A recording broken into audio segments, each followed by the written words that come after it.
The night was heavy with silence, until Anna whispered Jason's name in her sleep, and Daniel heard it. His heart stopped as he listened closer, the whisper so intimate it felt like a dagger twisting inside him. Daniel said, "Anna, who is Jason?" She stirred, pretending not to hear, but her trembling hand gave her away. The narrator described how the room's shadows seemed to stretch longer, wrapping Daniel in a suffocating dread. Anna said, "It's nothing, just a dream." But Daniel's voice cracked, demanding, "A dream doesn't sound that real." His chest burned as betrayal slithered into his veins. The narrator explained that Daniel felt as though the life he had built with Anna was starting to collapse around him, brick by brick, as silence filled the space where the truth should have been. The narrator explained that Daniel sat in the kitchen at dawn, staring at the untouched coffee, while Anna's voice echoed in his head. His chest felt hollow as he whispered, "Why Jason?" He wanted to believe her lie about a dream, but her trembling hand told another story. He remembered every smile she had given him, now sharp with suspicion. The early light poured through the window, making everything too clear, too cruel. Daniel said secrets don't belong between us, but he already felt them choking him. The silence of the house pressed heavier than any noise, as if it too knew that nothing was as it seemed anymore. The narrator revealed that Anna lingered in the bathroom, hands gripping the sink, water running endlessly as if it could wash away guilt. She stared at her reflection, whispering, "It was just a dream." But her eyes betrayed panic. Daniel knocked on the door softly, his voice trembling, "Tell me the truth." Silence stretched like glass between them, threatening to shatter. She closed her eyes, praying he would believe the lie, even as her pulse thundered in her ears. The weight of two lives pressed against her, suffocating in the small space, while Daniel waited with breaking hope outside. The narrator said that Daniel stood outside their home later that evening, chain-smoking though he had quit years ago. The cigarette trembled between his fingers as neighbors passed, unaware that his world was burning down. He thought of the nights. Anna said she was working late. The moments she clutched her phone too tightly. Every doubt returned, circling like vultures. Daniel muttered, "Jason is real, isn't he?" The words tasted of ash. Inside, Anna paced the living room, her heart hammering against her ribs as she rehearsed excuses that already sounded like lies. The narrator explained that night fell heavy, the house divided by silence louder than thunder. Daniel sat in the living room, eyes fixed on Anna, who refused to meet his gaze. She twisted her wedding ring, fingers trembling, while he asked quietly, "Are you living another life?" Anna said nothing, only tears threatening to spill as her lips pressed into a hard line. Daniel leaned forward, his voice breaking, "Tell me before this silence kills us." The air grew suffocating, charged with everything unspoken, as their love cracked beneath the weight of truth not yet spoken. The narrator explained that Daniel longed for the comfort of love that once defined his life, but the silence gnawed at him like an open wound. He looked at Anna across the breakfast table, her eyes fixed on her plate, as if she could not bear his gaze. Daniel said, "We used to laugh here every morning," his voice trembling like a cracked string. Anna forced a smile, brittle and sharp, whispering, "We still can." The words echoed like lies bouncing in the hollow of their home. The narrator said Daniel remembered the warmth of her laughter, but now it felt like a ghost pressing against the walls, fading too quickly to hold. The narrator explained that Anna lingered in the garden that afternoon, trying to bury her fear in the soil as she clipped roses. Daniel watched from the doorway, his hands gripping the frame, torn between love and suspicion. He remembered every promise she had made under the stars, but doubt gnawed at him. Daniel said, "I still believe in us," though his voice shook with uncertainty. Anna whispered, "Then don't stop," but her trembling fingers betrayed the truth she could not speak. The flowers seemed to wither in her hands, mirroring the fragility of their bond. The narrator said Daniel reached out to his closest friend Michael that evening, needing someone to carry his fear. They sat in the dim glow of the pub, laughter of strangers ringing hollow against Daniel's breaking heart. Daniel whispered, "She called another man's name." Michael said, "Sometimes dreams are just dreams," but his eyes carried doubt that deepened Daniel's pain. The narrator explained that Daniel felt torn open, seeking reassurance but receiving only shadows. He pressed his hand to his forehead, feeling the world tilt further from the love he thought he knew.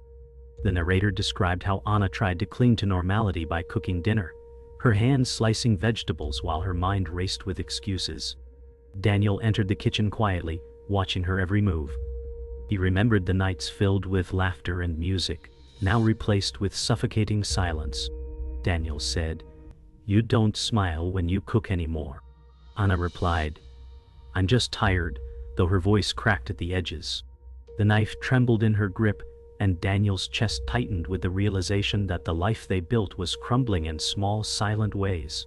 The narrator explained that later that night, Daniel sat alone on the couch, staring at photographs of their wedding, his hand brushing across the glass as if touch could restore what was lost. He whispered, "She was my whole world."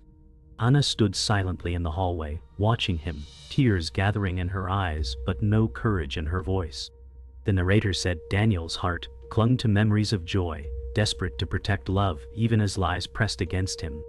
The distance between them grew wider than oceans, leaving both drowning in silence they could not break. The narrator explained that Daniel scrolled through Anna's phone while she showered, his hands trembling as he found messages deleted too neatly, too perfectly. Each gap in the conversation screamed louder than words.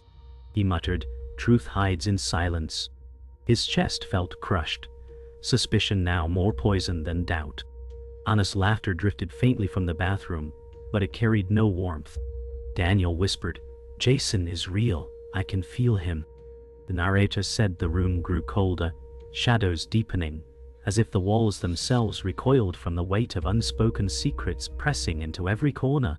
The narrator described how Anna stepped from the shower, wrapped in a towel, her face carefully calm though her pulse thundered. Daniel sat rigidly, his eyes locked on her every movement. He asked softly, "Who erases so much?" Anna forced a laugh, replying, "You worry too much." But Daniel's stare stripped away her lies. The narrator explained the silence stretched sharp as knives, both unwilling to cut but both bleeding anyway. Anna turned away, pretending not to feel his suspicion clawing at her back, the distance between them growing heavier with every breath. The narrator said, Daniel drove Anna to her office the next morning, his eyes darting to every street corner as if expecting ghosts. Anna stared out the window, silent, while her phone buzzed in her lap. He asked, "Why not answer?" Anna replied, "It's work." The buzz continued, sharp and relentless, drilling into Daniel's skull. The narrator explained his knuckles tightened on the steering wheel, his jaw locked with rage he tried to hide. He thought of Jason with every ring, each unanswered call feeling like fire burning through his veins. The narrator described how Daniel followed Anna after work, his car trailing hers through quiet streets, headlights slicing the darkness. He said, "If she lies, I need to see it." His chest hammered with fear and fury, sweat clinging to his palms. Anna parked outside a cafe, glancing nervously over her shoulder before stepping inside. Daniel whispered to himself, "Why here? Why alone?" The narrator explained every shadow felt alive, whispering truths he did not want but could no longer ignore, his trust unraveling with each turn of the wheel. The narrator explained that Daniel stood outside the cafe window, rain dripping from his hair, his eyes burning as he saw Anna sitting alone, but texting furiously. She typed Jason's name, then deleted it, her fingers trembling. Daniel whispered, "It's real," his voice lost in the storm. The narrator said Anna pressed her palms against her face, as if to bury the truth, but it spilled in every frantic keystroke. Daniel's heart split in silence, knowing the cracks were no longer hidden, only waiting for the final shatter to come. The narrator explained that Daniel's breath froze when he saw Anna sitting across from Jason at the cafe. Jason leaned forward, his hand grazing hers like a promise. Daniel whispered, "So he is real." Anna pulled her hand back, her face pale, but guilt stained every move.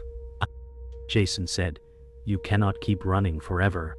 The words struck Daniel like a hammer, though Jason had not seen him. The narrator described how Daniel's chest crumbled, the betrayal no longer suspicion but a wound carved open by truth. The world outside blurred, leaving only the sight of Anna's lies alive before him. The narrator described that Daniel stormed into the cafe, his voice cutting through the quiet air. "Who is Jason to you, Anna?" he demanded, his eyes aflame. Anna stammered, "Daniel, please." Jason stood slowly, calm yet firm, and said, "I think you already know." The room fell silent as strangers looked away, sensing the explosion within their small world. The narrator explained that Daniel's fury boiled over, but beneath it lay heartbreak rawer than fire. Anna's silence screamed louder than denial, her secrets bleeding into the open. For Daniel, the lies burned brighter than the truth itself. The narrator said Daniel grabbed the back of a chair, his knuckles white as his voice broke. "How long, Anna?" Anna whispered, "I never wanted this." Jason cut in sharply, "She had no choice." The words sliced Daniel open, each syllable burning. Anna's tears spilled as she reached out, but Daniel stepped back, rejecting the touch that once grounded him. The narrator explained that the cafe around them blurred. All that existed was the triangle of broken trust. Jason's steady gaze carried years of hidden truth, while Daniel's heart drowned in betrayal that suffocated every breath. The narrator revealed that Jason dropped the final blow without hesitation. "Anna is not who you think she is," he said coldly. Daniel's body stiffened as the words shattered his last thread of denial. Anna cried, "Stop, please." Jason added, "We have a child together." The room spun as Daniel staggered, his face drained of all color. The narrator explained his ears rang, drowning out every sound except the crushing truth. Anna's sobs filled the void, her mask torn away.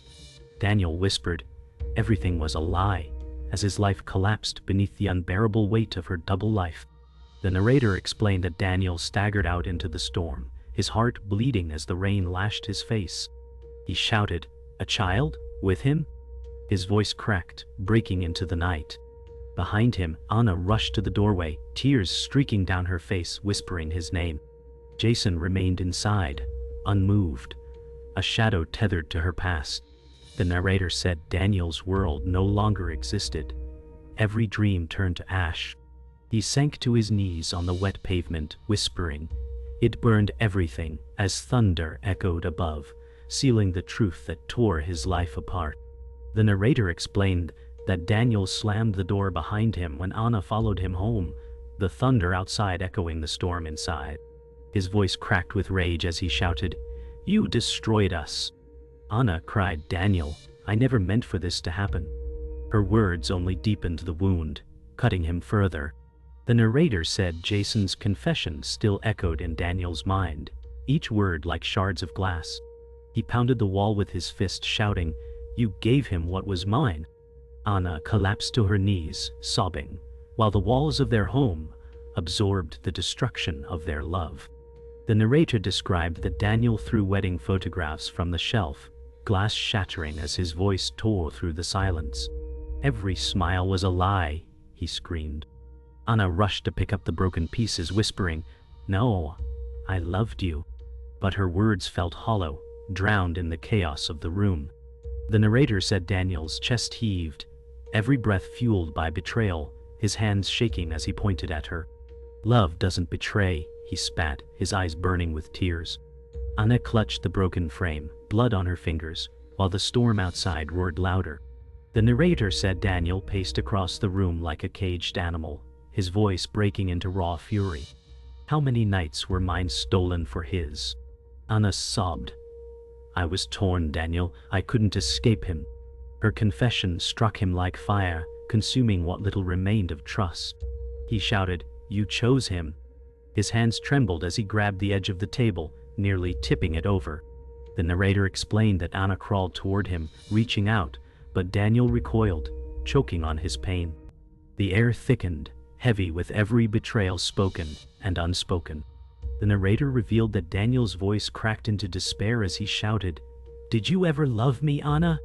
Anna pressed her hands to her chest, whispering, "Yes, I loved you more than life." But her words were drowned in his tears. He slammed his fist on the table, shattering plates, yelling, "Love doesn't lie." The narrator said Anna collapsed into sobs, clutching herself tightly, her body shaking under the weight of her own guilt. Daniel's rage turned into grief, his heart splintering, torn between wanting to hold her and never touching her again. The narrator explained that Daniel finally collapsed onto the floor, his body trembling as he buried his face in his hands. "You burned our life to ashes," he whispered through sobs. Anna crawled toward him, whispering, "Please, don't leave me." Her hand reached for his, but he pulled away, shaking his head. The narrator said their love, once a fortress, now lay in ruins, every word spoken turning into rubble. Daniel looked up, his face hollow, whispering, "There's nothing left." The storm outside reached its peak, thunder rolling as if sealing the death of what they once shared. The narrator explained that Daniel sat alone in the empty living room, the storm having passed but its echo lingering in his chest. The broken glass around him glittered faintly in the lamplight, reminders of what shattered could not be repaired. He whispered, "It's all gone." Anna entered quietly, her eyes red from crying, clutching the edge of the doorway as though it could hold her together. She said softly, "We can start again." The narrator said Daniel turned toward her, his face hollow, answering, "Some fires leave nothing but ash." Their silence spoke more than words ever could. The narrator described that Daniel walked through the neighborhood at dawn, streets washed clean by the night's storm. His hands were buried deep in his pockets, his steps heavy. He thought of how his life had burned away in a single night. Anna stood by the window watching him go, whispering, "Please come back," though she knew the words would not reach him. The narrator explained that Daniel carried the weight of betrayal like stones in his chest, but with every step he tried to breathe again. The morning sun rose, cruel in its brightness, shining on ruins of love. The narrator explained that Daniel met Michael at the old park bench, his voice trembling as he confessed the truth. "She had a child with him," Daniel whispered, the words raw on his tongue. Michael placed a hand on his shoulder, saying, "You deserve better."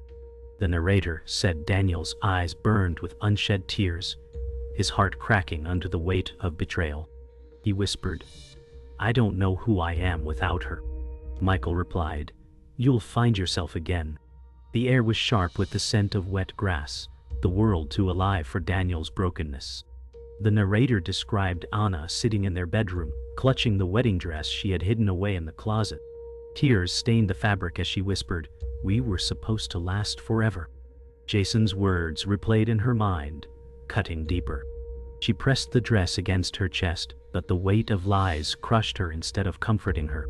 The narrator said Anna's reflection in the mirror seemed like a stranger, her eyes empty, her heart fractured. She whispered, "I lost everything," while the house echoed with silence, no longer a home but a graveyard of broken promises.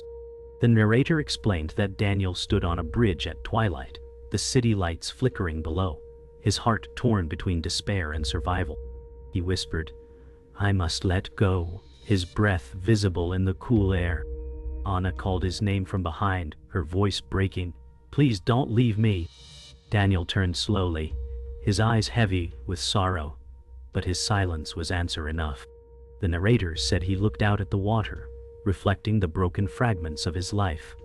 The night embraced him not with comfort but with clarity. He would walk away, forever changed by the flames of betrayal. The narrator explained that Daniel packed his belongings in silence, the weight of betrayal pressing heavier with each folded shirt. Anna stood in the doorway, her voice trembling as she whispered, "Don't go, we can fix this." Daniel did not look at her, his hands moving with quiet finality. He said, "Some wounds never heal." The narrator described Anna's tears falling unchecked as she reached out, but her fingers grasped only air.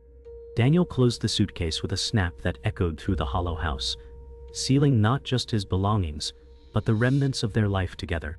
The narrator described that Anna dropped to her knees, clutching Daniel's arm with desperation. She cried, "I will change, please don't leave." Daniel froze, his chest aching with the pull of love and hate colliding. He whispered, "You already chose." The narrator explained that Anna's sobs filled the room, but Daniel's silence was heavier than her cries. His hand gently brushed hers away, not with anger, but with exhaustion. She collapsed against the floor, broken by his absence before he even left. The house, once their sanctuary, now felt like a coffin holding only sorrow. The narrator explained that Daniel walked through the front door into the night, the cold air stinging his skin. Anna's voice broke behind him, crying his name into the silence. He did not turn back, his steps heavy but certain. The narrator described how Anna clung to the doorframe, whispering, "I can't live without you," her words swallowed by the darkness. Daniel looked up at the stars, their indifference cutting deeper than any wound. He whispered, "Everything we had is gone." The night seemed to close around him, final and unrelenting, as he walked into a future without her. The narrator said, Anna collapsed on the living room floor, clutching the wedding photo Daniel had thrown earlier. Her voice shook as she whispered, "I lost him. I lost everything." The broken glass cut into her hands, but she did not notice. Jason's shadow lingered in her mind, a reminder of the lies that consumed her. The narrator explained that Anna's sobs echoed through the empty house, haunting walls that once carried laughter. She whispered again, "Please come back." But her plea vanished into silence. She was left only with guilt, grief, and the ruins of what she destroyed. The narrator explained that Daniel stood alone at the train station, suitcase by his side, his breath visible in the cold night air. A final announcement echoed, but he remained still, lost in thought. He whispered, "Love burned me to ashes." Behind him, life moved on. Strangers boarding trains, lights flickering, but his world was already gone. The narrator described his eyes closing as he let the past slip away. Anna sat miles away in silence, clutching nothing but regret. The final blow came not from words but from silence itself, a silence that would haunt them both forever.